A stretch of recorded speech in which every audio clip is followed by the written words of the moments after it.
A box arrived at their door. The parents of 4-year-old Marikono had been searching for their daughter for months. Posters on every street corner, police knocking on doors, sleepless nights, desperate prayers. And then, this box. They opened it with trembling hands.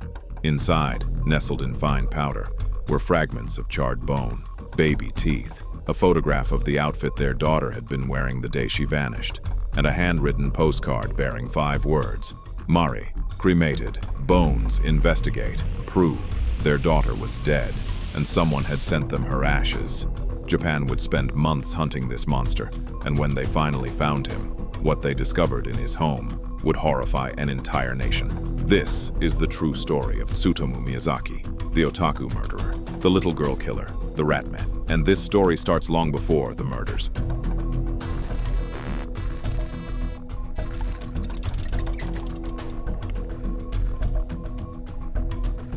August 21st, 1962, in the Itsukaichi district of Tokyo, Japan, a boy was born prematurely into a wealthy, well-respected family. His father, Tsutomu Miyazaki, owned and operated the Akikawa Shimbun, a local newspaper. The family was prominent in the community. His great-grandfather had served on the town council. His grandfather before him had done the same. The Miyazaki name meant something in Itsukaichi, but this child came into the world already marked as different. His premature birth had left him with a rare condition called radioulnar synostosis. His hand joints were fused directly to his wrists. He could not bend his wrists upward. To rotate his hands, he had to move his entire forearm. His hands were, in the eyes of the other children around him, grotesque. And there was another dark secret surrounding his birth, one that only came to light years later during his trial. Tsutomu Miyazaki was not the biological child of his mother. Court records revealed he had been born from an incestuous relationship between his father and his father's own older sister. He came into the world carrying a secret that his family buried under layers of respectability and silence. His parents were busy, consumed by the newspaper business, by appearances, by everything except their son. So the boy was raised largely by 2 figures. His grandfather, a warm and patient man who became the only source of genuine affection in Tsutomu's life, and an intellectually disabled man the family had hired as a nanny out of pity. When Tsutomu started school at Itsukaichi Elementary, the cruelty began almost immediately. Children noticed his hands, they pointed, they mocked, they excluded him. By the age of 5, he was already isolated, sitting alone, eating alone, walking home alone. His teachers described him as quiet and withdrawn. In school essays, he wrote about wishing for a normal life. The one place he felt safe was with his grandfather. But at home, the pressure mounted. His parents pushed hard for academic excellence. The Miyazaki name demanded it. And for a while, Tsutomu delivered. He was sharp, attentive, a strong student in his early years. He moved on to Meidai Nakano High School in Nakano, Tokyo. He had dreams of becoming an English teacher. Then something shifted. His grades began to collapse. He fell from near the top of his class to 41st out of 56 students. It remains unclear exactly what caused this, whether it was the weight of social isolation, his fractured relationship with his parents, or something else entirely spiraling inside him. Whatever the reason, his dream of entering Meiji University died with those grades. Instead, Tsutomu Miyazaki enrolled in a local junior college to study photography and print technology. He became a photo technician, quiet, solitary, competent at his job, unremarkable to the outside world. But inside his small 2-room apartment, a very different world was taking shape.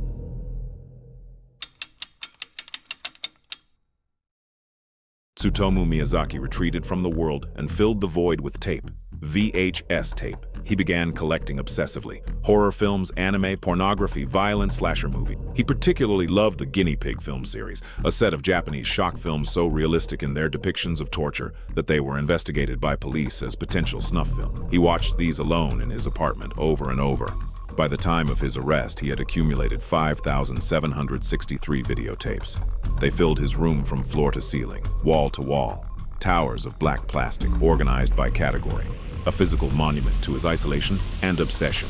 His obsession extended to anime and manga, often violent, often sexual. Japan has a word, otaku, for someone so consumed by anime, manga, and fictional worlds that they become divorced from reality. At the time, the term wasn't well known outside certain subcultures. Tsutomu Miyazaki was becoming its most dangerous embodiment. His relationship with his family continued to deteriorate. He resented his father, a cold, status-obsessed patriarch who had never shown him warmth. He felt nothing for his mother or sisters. The only thread connecting him to any human warmth was his grandfather, that old man who had raised him, who had talked him through his darkest thoughts. Tsutomu later told investigators that as a teenager, he had considered suicide, and that his grandfather had been the one to pull him back from that edge. Then, in May of 1988, his grandfather died. The last anchor snapped. In the days following the funeral, Tsutomu Miyazaki did something that shocked even seasoned investigators when they later learned of it. At the cremation, he collected a portion of his grandfather's ashes and ate them. He said it was so he could feel close to the man who had been the only person in the world who cared about him. And then he turned away from his family entirely. His youngest sister caught him peering at her through the bathroom door while she was showering. She confronted him. He exploded. He attacked her, smashing her head against the bathtub. When his mother tried to intervene, he beat her too. His father had long since stopped attempting any real conversation with him. "I felt all alone," Tsutomu Miyazaki would later say from custody. "And whenever I saw a little girl playing on her own, it was almost like seeing myself." The summer of 1988 arrived in Tokyo. Warm, humid, ordinary, and Tsutomu Miyazaki began to hunt.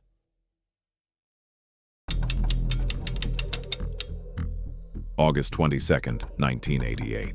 One day after Tsutomu Miyazaki turned 26. It was a warm afternoon in the Aruma Village apartment complex in Saitama Prefecture. 4-year-old Mari Kono, bright-eyed, small, trusting, left her home to walk to a friend's house nearby. A perfectly ordinary thing for a child to do, in a neighborhood that had virtually no history of violent crime against children.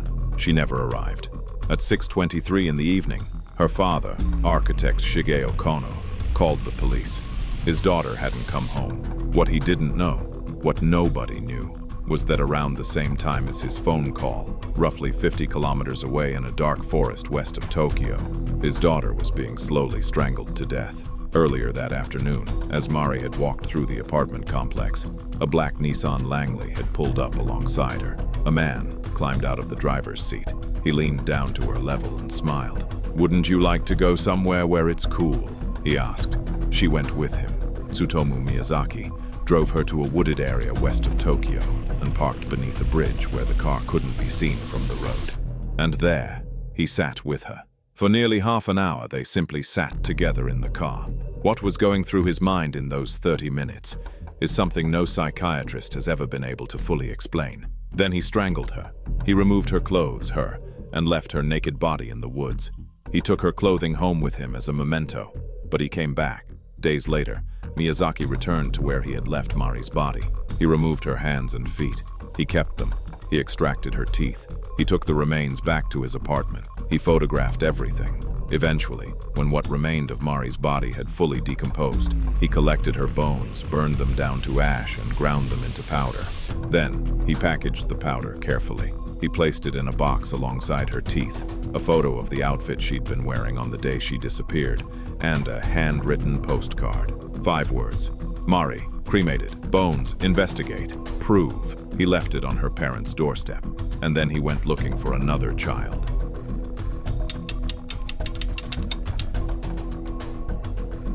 The disappearance of Mari Kono sent police scrambling across Saitama Prefecture. They searched, they questioned, they found nothing. No body, no witness, no suspect. The case grew colder as the weeks passed. October 3, 1988, 6 weeks after Mari vanished. 7-year-old Masami Yoshizawa was walking along a rural road in the same prefecture when Miyazaki pulled up beside her in his Nissan. He offered her a ride. She accepted. He drove her to the hills near Komine Pass. He strangled her. He performed the same acts he had performed on Mari, and then left her body in the same hills, just 100 yards from where he had abandoned his first victim. 2 girls, the same area. The police suspected the disappearances were related. They had almost nothing to go on, and they had no idea the killer had already returned home, already rewinding his tapes, already thinking about the next one.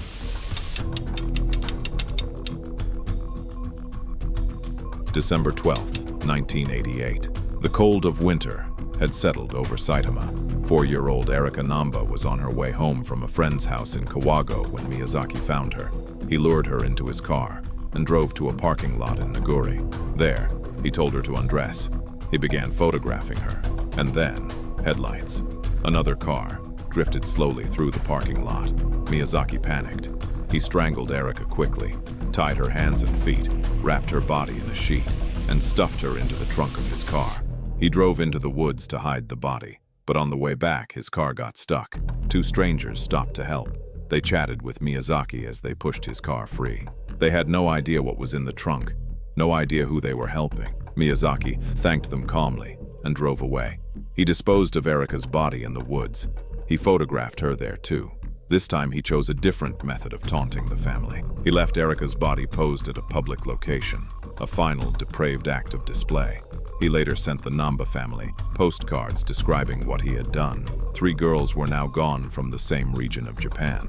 Saitama Prefecture, a place historically almost untouched by violent crime against children, was gripped by fear. Parents stopped letting their children walk alone. Schools implemented new safety protocols. Police launched one of the most intensive investigations in the prefecture's history. They still had no suspect.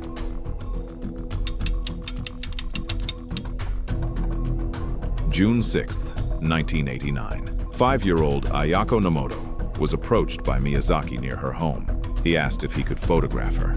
She agreed. He killed her, but this time was different. This time, Miyazaki transported the body back to his apartment. He kept her there for 2 days, committing acts that investigators would describe in court as among the most disturbing they had ever encountered. He engaged in cannibalism, eating portions of her body, including her hands. He later dismembered Ayako's remains. He hid her torso in a cemetery and her head in the hills. He kept other body parts in his closet. Among these were the skeletal remains of Marikono's hands and feet, still there from his first murder nearly a year prior. He stored them all. He filmed parts of what he did. The footage ended up among the thousands of tapes stacked in his apartment. Ayako Nomoto was the 4th victim, and she would be the last. July 23, 1989. A dry riverbed park in Hachioji, Tokyo.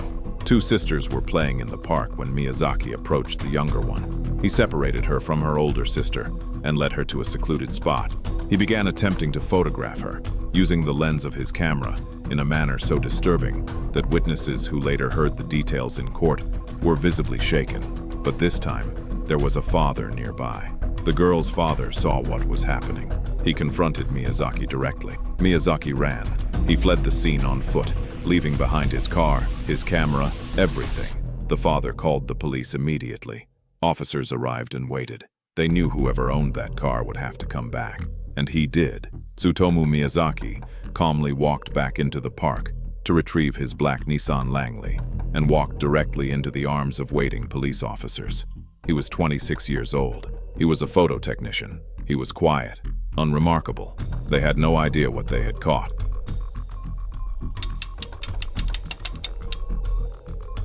When police searched Miyazaki's 2-room apartment, they were not prepared for what they found. 5,763 videotapes, floor-to-ceiling, wall-to-wall, horror films, slasher movies, anime, violent hentai, CP, and, interspersed among them, footage of his victims. Footage he had recorded himself. They found body parts in his closet. The skeletal remains of hands and feet, later confirmed to belong to Marikono, his first victim, killed nearly a year earlier. He had kept them all that time.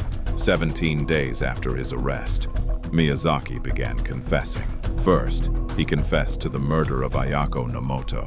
Her skull was located the following day in the hills of Okutama. Then he confessed to Erika Namba, then Marikono. On September 6th, the remains of Masami Yoshizawa were finally recovered from the forest near Komina Pass, the second victim, missing for over 10 months. 1 week later, the half-chewed bones of Marikono's hands and feet were discovered nearby. Japan was in shock. Police officers who processed the evidence from Miyazaki's apartment later reported experiencing symptoms of severe psychological trauma. The case was unlike anything the Japanese criminal justice system had ever confronted.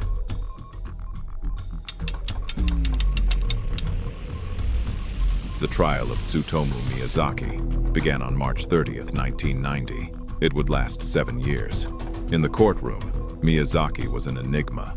He sat with a calm, almost serene expression, indifferent to the gravity of the proceedings around him. He showed no remorse, no emotion. When asked directly about the murders, he was frequently incoherent, speaking in fragmented, nonsensical sentences.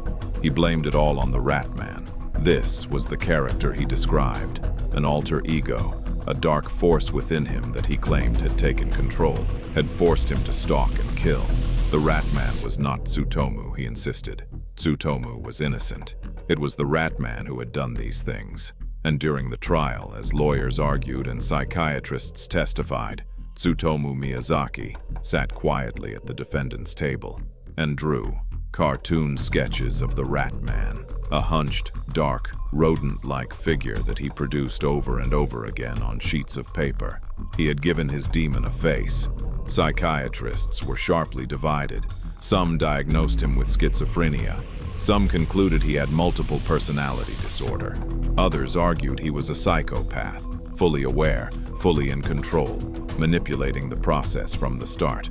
A battery of evaluations commissioned by Saitama Prefecture stretched across the decade. The legal wrangling was extraordinary in its complexity. During this time, Miyazaki's father, unable to cope with the shame, refused to pay a single yen toward his son's legal defense. In 1994, in an act of despair and disgrace, Tsutomu Miyazaki threw himself into a river. He did not survive. When word of his father's suicide reached Tsutomu in his cell, he wrote to a local publisher with his response. "I feel refreshed," he wrote. In a letter to Kyoto News around the time of the Supreme Court hearing, he maintained that he had done nothing wrong and had, in fact, done a good thing. In a separate correspondence, he wrote, "There's nothing much to say about them. I'm happy to think I did a good deed." Meanwhile, the term otaku, the word for someone consumed by anime and fictional worlds, was being dragged through the mud in every newspaper in Japan. The press had seized on Miyazaki's tape collection. His crimes had ignited a full-scale moral panic. Anime fans, manga collectors, anyone who identified with otaku culture was suddenly viewed with suspicion and fear. It was Japan's version of the satanic panic that had swept through America just years before. On April 14, 1997, 7 years after the trial began, the Tokyo District Court delivered its verdict. Tsutomu Miyazaki was mentally competent. He had understood his actions and their consequences. He was guilty on all 4 counts of aggravated murder. He was sentenced to death.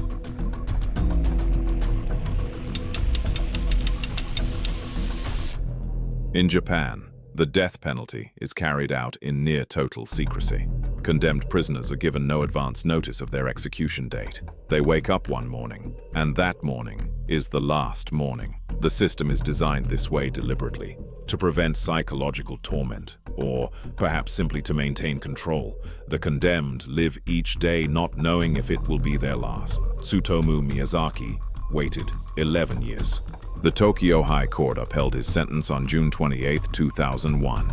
The Supreme Court of Japan confirmed it on January 17, 2006. Every appeal was exhausted.